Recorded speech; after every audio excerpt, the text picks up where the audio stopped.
Siamo subito le trote. Vedi? Stiamo pulendo, poi le mettiamo in griglia. Vedi? Vai Massimo, vai.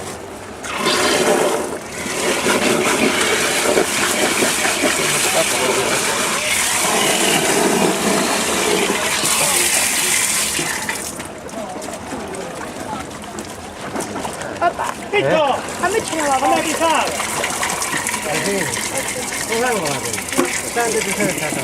Ancora più di sale.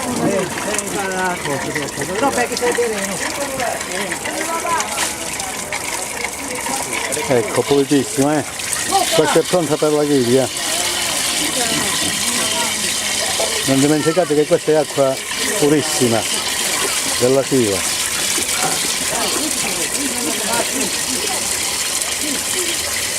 È vero? È perfetto. È proprio da foto. Tu cosa ne dici? Siamo a mangiare una trota. Lei è la trota numero 1. E quando pesco io salvo, altro che trote. trota, mi piglio uno squaletto.